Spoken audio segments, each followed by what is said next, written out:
Have you ever experienced that deafening silence? The kind that wraps around you like a thick blanket, making every heartbeat sound like thunder in your ears. I have, and let me tell you about the night that changed my perspective on silence forever.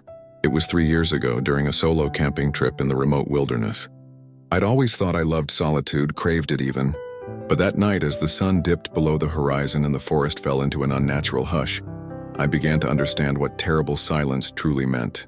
No chirping crickets, no rustling leaves, no distant owl hoots, just pure, crushing silence. It's funny how our minds work in moments like these. The absence of sound becomes so overwhelming that your brain starts creating its own noise, like a defense mechanism against the void. I remember sitting in my tent listening to my own breathing, which seemed to echo for miles. Every small movement of my sleeping bag sounded like sandpaper against my ears. The silence wasn't just an absence of sound. It was a presence, a heavy, oppressive force that seemed to press in from all sides. Hours crawled by like years. I found myself humming, talking to myself, even snapping my fingers just to break the monotony. But these artificial sounds only made the surrounding silence feel more profound, more threatening. It was as if the wilderness itself was holding its breath, waiting for something. What I learned that night is that humans aren't built for absolute silence.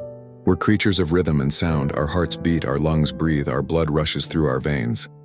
Silence, true silence, goes against our very nature. It's why solitary confinement is considered one of the harshest forms of punishment. The experience taught me to appreciate the symphony of daily life, the background hum of the city, the chatter of people, even the annoying car alarms. These sounds aren't just noise. They're reminders that we're part of a living, breathing world. Now, whenever I find myself complaining about noise, I think back to that terrible silence in the wilderness. Sometimes the sounds we try to escape are the very things that keep us grounded, connected, and sane. After all, in a world of terrible silence, even the smallest whisper becomes a lifeline to reality. So the next time you're seeking perfect quiet, remember, there's a fine line between peaceful silence and the kind that haunts you. Sometimes the most comforting sound is simply knowing you're not alone in this noisy, beautiful world of ours. The snapping of twigs outside my tent froze the blood in my veins. Not because it was loud, but because it shouldn't have been there at all. For 3 days, the forest had maintained its unnatural hush. No wind, no animals, just the deafening vacuum of sound that made my ears ring. Yet now, something moved deliberately through the underbrush. Slow, methodical, breathing. I pressed my palm against the tent floor. The vibrations came in perfect intervals. Step, pause, step, circling my campsite. The ground barely trembled beneath footsteps that should have cracked branches. Then the footsteps stopped directly outside my tent flap.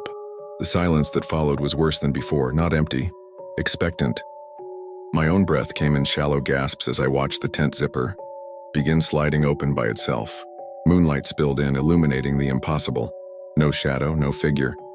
Just the zipper continuing its descent as if pulled by invisible fingers. Then warm breath brushed my cheek from inches away. The scent of wet earth and copper filled the tent. My voice failed me as the presence whispered directly into my ear with terrifying clarity. You noticed the silence, so we noticed you. The zipper finished its journey.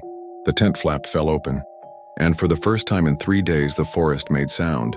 A chorus of hundreds of ragged breaths joining in unison from the darkness beyond.